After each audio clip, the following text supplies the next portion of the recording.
Hello, my name is Shulamit, and I'm the creator of the MetaSounds process.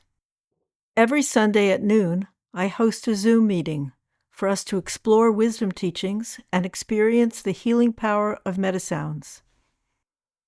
These meetings are made possible by generous donors. Please help this site thrive by liking and subscribing, and please join our newsletter at greatoctave.com to receive notices of our events.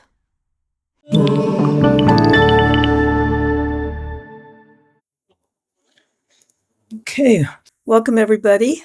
As you may notice, I'm in a different room today, and that's because we had a big snowstorm, and I can't really get over to my office, so not until we're plowed out anyway. So it's another startling week in a month or more of startles, and we've known that there's been changes coming for a while, but I don't know if we anticipated the way it's rolling out. And the question is this isn't the only thing that's going to happen this year that will be upsetting or the rug pulled out from underneath your feet, so to speak. For certain segments of the population and the world, they've already experienced rugs being pulled out. Los Angeles fires, for example, losing one's home and devastation, and everybody else losing their home. It's pretty upsetting, to put it mildly.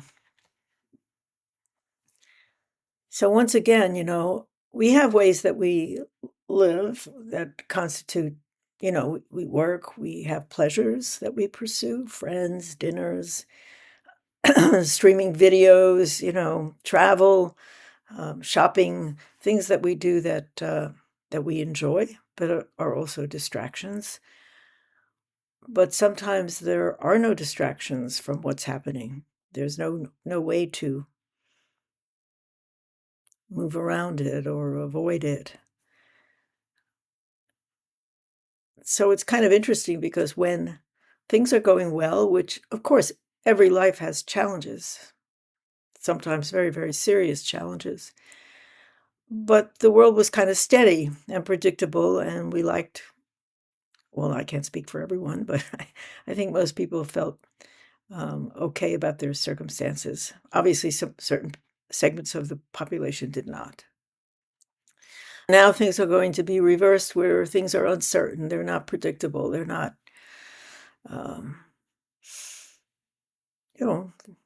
something that might cause you to lose sleep at night, for example. And what is the remedy, especially when you don't have a control over what's happening around you, and don't have control over your life, your economic life, or your physical life, or whatever. You don't have control, so there's less opportunities to give yourself solace, to comfort yourself. The Stoics were a Greek philosophy, apparently founded by a man who was a very prosperous merchant who lost everything that he had in at sea while he was transporting his goods to another market, another port, and thought long and hard about the nature of happiness. And I'm probably oversimplifying, but basically it's don't get too excited when things go well, and don't get too upset when things go against you. That it's not you can remain stable in the midst of difficulties. You can remain, that's not to say you're like cold and unemotional, but you can suffer, you can grieve, but your grief becomes more intense when you feel that somehow you were picked on, or somehow this isn't happening to anybody else, or that life is unjust, and why is it unjust? And you can rail against that injustice. People, when they confront death, sometimes try to prolong the life of their beloved, even against the better interests of their beloved, because it involves a lot of suffering when you continue with medical procedures, and which aren't going to amount to much. But we struggle to maintain, and I think all of us do this in some way or another, to maintain this image or this idea that we control everything and we should be able to fix it and we should be able to pull people back from the brink. But life happens. I know a man who lost his father to cancer. He was treated, I think, with the best medical care that you could get at Sloan Kettering. But he was convinced that he should have done more. They should have been able to do more. And he tormented himself after his father passed, because we have limits, that's all. We have limitations. And again, the question is, how do you move through difficult times with a degree of grace? Suffering exists and will continue to exist, but to not be pulled into counterproductive reactions, about trying to control things that you can't control. So I do not encourage passivity. That's not what I'm about. You should be active. You should do what's necessary. But the important thing is to be clear so that you can take the best option. It may not turn out to be the best option because, again, we're limited in our judgments, or we're limited in what we can see in the future. And so, but we have to make do with what we have, with our intelligence, with our resources, to try to deal with the situation. So when the rug gets pulled out from under you, what do you have to rely on? That's the question. Is there any more meaning to this life other than we're here for a short time and then we're gone? I mean, are our lives meaningless and pointless? These are basic questions which you may not ask yourself every day, but I think you ask yourself from time to time. And when things go against you and your work of decades might be taken away from you or whatever, whether it's from a house that you build with your own hands or you bought it on the market or whatever and it's destroyed in the fire, how do you come back? And part of it is keeping your eyes open and making sure that you have a certain degree of humility, in the sense that you can control and fight to control the things that you can control. You can fight, but if you can't make something happen, to live in acceptance of it and not get like when things are going really well and you get a great job and you're lauded by your fellow beings and you have, I don't know, honors of various sorts.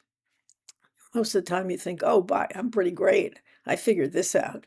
I have incredible luck. I'm so fantastic. But, what you have can be taken away, and often is. Even if you come to a peak in your career where you have tremendous influence and whatever, and it's not particularly dramatic, but people stop listening to you. And you become, certainly to the next generation, they haven't even heard of you. Despite your triumphs, despite being, I don't know, a mega movie star or something. Certain names continue because they've contributed to society. There are certain names that could, continue. But most of our efforts are not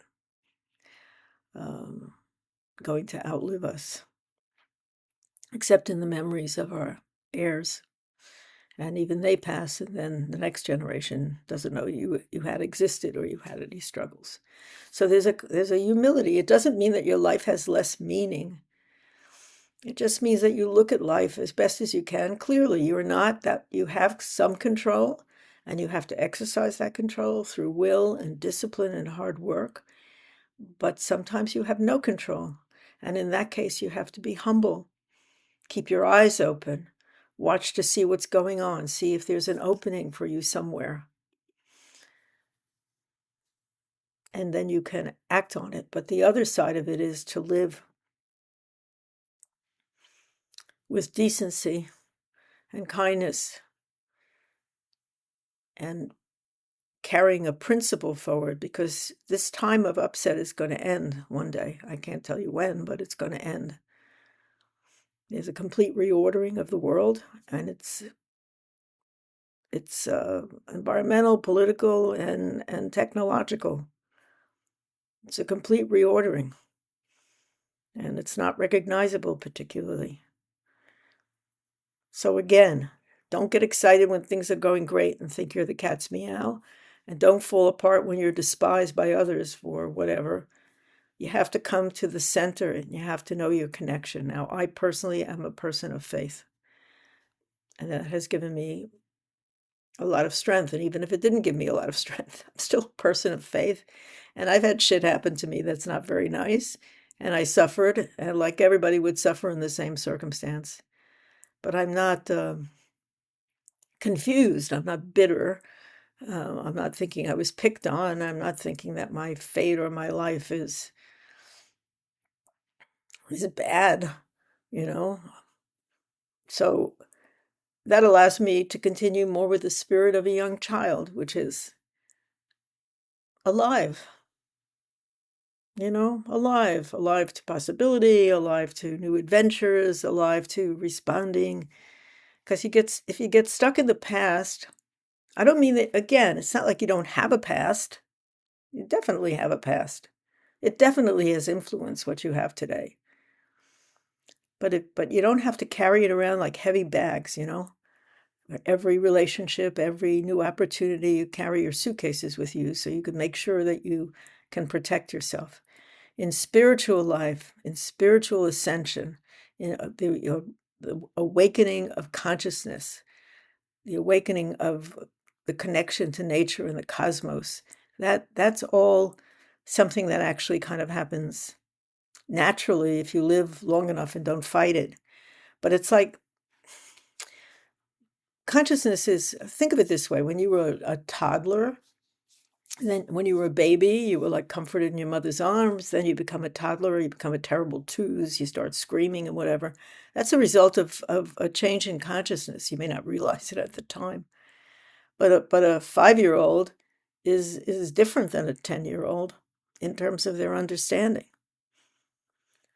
And each stage brings with it a different perception and a different consciousness. So maybe more close to your memory is that once you were a child and then you were a teenager, and the teenager enters into a completely different level of consciousness and can't even remember the child anymore.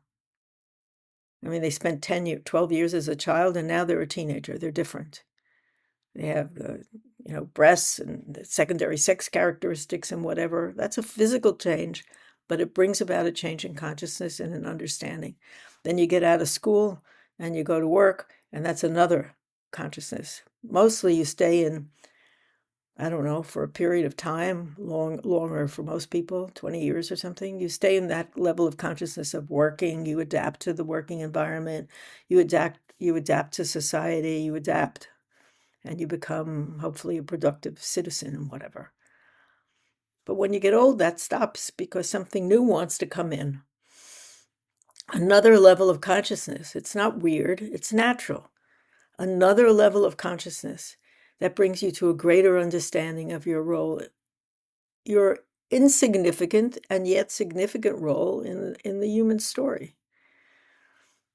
You're basically nobody, and that includes everybody, even at the top, because everybody dies. You're basically nobody, and yet at the same time, what you do matters. And it's not just because you can make law, but because you matter. And what you do with yourself and with your own spiritual work and with your path, your consciousness, and what you do for your loved ones is the gift that you give that carries the work on to the next generation. Now, in every generation, we seem to repeat the same inanities that we did, that our parents did. I mean, when I was a teenager, I knew everything just like I'm sure my father did. I knew better than him and blah, blah, blah. I mean, I went through the same thing that everybody goes through. But still, if you push forward and through discipline and attention and practice, you begin to change your habitual way of thinking. Stop carrying the bags of the past into the present. The present creates the future. The past, of course, had great influence on who you are and what you became, but that's not the only influence that you've had. And if your spirit is open, then you keep learning new things like a child, and the book is not closed. So what the Stoics suggested is not getting excited. I know you're not getting excited. That doesn't mean you don't feel things, but not getting excited when things are great and not getting excited when things go against you. Remaining steady. And of course, how you do this, how you get to that level of consciousness, there are, many paths that have been created in the course of human history. And the one that I teach is based on sound that you make yourself, because the human voice has consciousness in it. The human voice has tremendous power. And you can help to vibrate your organs, raise your vibration so that you can feel another reality and be in touch with another reality. And it can be very, very comforting, because sometimes this place is very scary. And I don't have to tell any of you that, because you're all mature enough to have experienced it. So it is important to do the practices of the sounds, which are in the book, Kabbalah of Prayer, Sacred Sounds in the Soul's Journey. And I've started to give classes in it for anybody who's interested. And you can write me. But yeah, look, I've been at this for 30 years, I guess, maybe a little longer. And I was as confused as the next person, when I started out. And the only thing that I became a student of myself. I used my own life and my own personality and my own tics and my own fears as my lesson plan. Instead of, falling into it and saying, "Oh, I feel terrible. Oh, this person treated me this way. My family was like this. This is why I'm so weird." Whatever. I paid attention. I did the sounds, and I paid attention to my behavior and my thoughts. And I learned that I was not my thoughts, or at least the thoughts that are on the surface of my being, that there's something much deeper in me that's constant, that doesn't get changed by circumstance, that remains solid and intact. And that's the part you want to try to connect with. To do that, you have to know yourself. So the sounds help that, and observing yourself with dispassion, without judgment, also yields incredible results.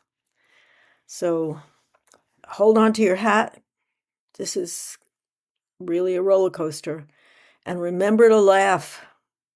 I mean, laughing is a great medicine and makes you feel optimistic. If you go see a really funny show, you feel really optimistic afterwards, lively and full of life. Remember to laugh. Or as my husband's grandmother used to say, it's better to laugh than to cry. So now I am going to make sounds to you, and you can receive. And at the end of it, I'm going to stop so that you can be in silent meditation for a few minutes. And then we'll conclude with you making the ah sound. And so for this part, I'm just going to make the sounds, and then you're going to have a silent piece.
Thank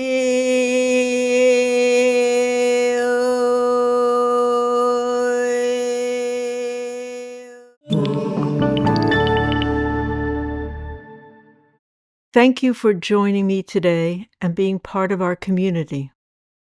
I invite you to join us every Sunday at noon Eastern Time for the full live experience. Wishing you a wonderful week, and I look forward to connecting with you soon. Please don't forget to like, subscribe, and share. Visit greatoctave.com for more details about these webcasts, our newsletter, donations, and more.